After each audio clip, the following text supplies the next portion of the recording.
Here we are for day 5 of Lions at Lunchtime. We just solved the riddle of honey, and now we're finishing up chapters 9 and 10. And we just found the lions, remember? So here we go, chapter 9, Tiptoe. Jack and Annie crouched into the tall grass. There was a big lion, 3 lionesses, and a bunch of cubs. I think they're sleeping, whispered Annie. Yeah, said Jack, but for how long? He pulled the Africa book from his pack and opened it. He found a picture of lions sleeping under a tree. He read in a whispery voice.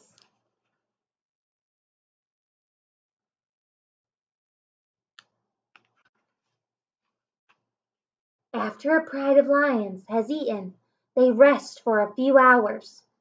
The other, what did they have for lunch? Annie broke in. Don't ask, said Jack. They kept reading.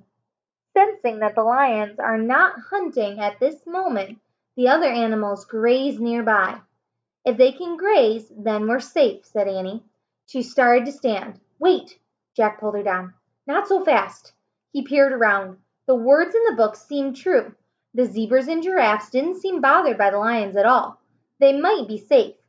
But I'm not sure about us, said Jack. We need a plan. What if we wait till they leave, said Annie. That could take hours, said Jack. Plus, they might be hungry again by then. Oh, right, said Annie. Here's the plan. We tiptoe, said Jack. Tiptoe? Yeah. That's your whole plan, said Annie.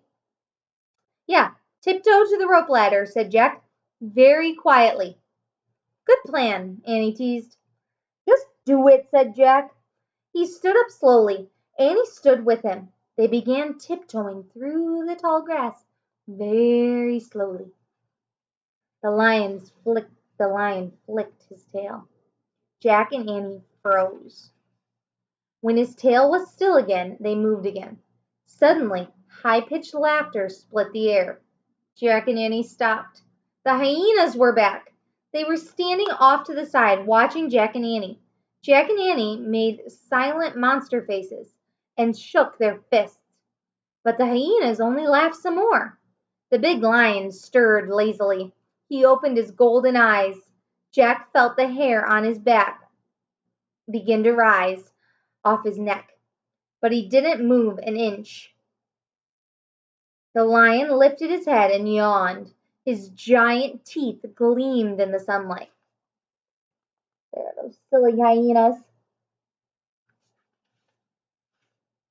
The lion turned his head as he looked around sleepily.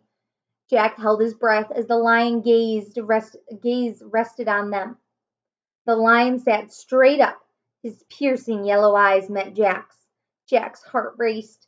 His mind raced. He remembered something he read. Lions avoid giraffes. Jack looked around. There was a giraffe walking towards the tree that the magic treehouse was in. Suddenly, he had a new plan. Get under that giraffe, he whispered. Now you're the one who's nuts, Annie whispered back. But Jack grabbed her hand. He pulled her over to the giraffe and underneath it. The giraffe's legs were so long Jack and Annie could stand up under it. Jack's head barely brushed the giraffe's golden belly. The tall creature froze for a few seconds. Then she moved slowly toward the tree. Jack and Annie walked in the same rhythm as the giraffe. They got closer and closer to the treehouse and closer to the pride of lions. The big lion had stood up. He watched them moving under the giraffe.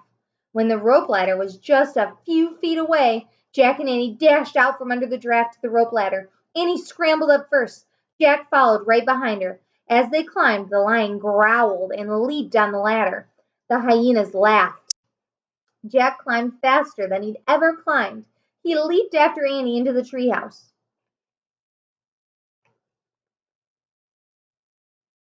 Sorry, I can't open this further. The book hasn't been broken in properly, I think.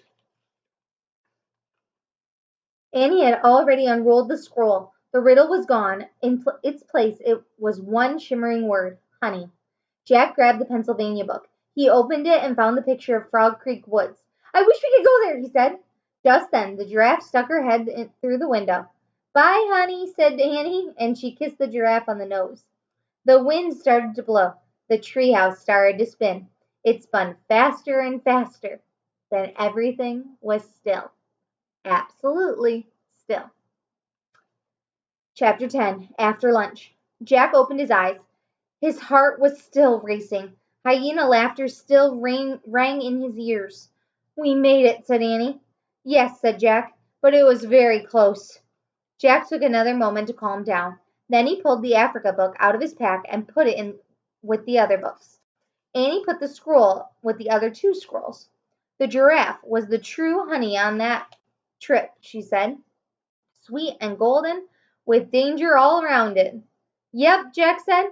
And now we have just one riddle to go. Yep, said Annie. Ready? Ready. She started down the ladder. Oh, sorry, they were saying ready to go. I was confused. I thought they were talking about getting ready to go on the trip. Anyway, yep, said Annie. Ready? Ready. She started down the ladder. Jack followed. When they hit the ground, they walked through the sunlit woods. It's time for lunch, said Jack. I'm full from our picnic, said Annie. Same here, said Jack. What do we tell Mom? Said Annie. We say we ate our sandwiches coming back from the store, said Jack. What if she asks why? Said Annie. Oh, just say that we had a picnic with a Messiah warrior in Africa, said Jack.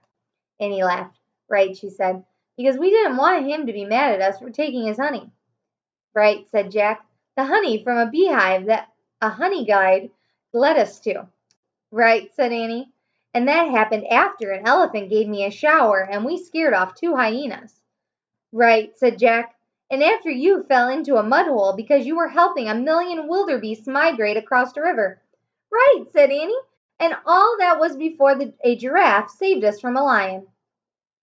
Right, said Jack. Jack and Annie left the Frog Creek woods and started up the sunny street. They were silent for a moment.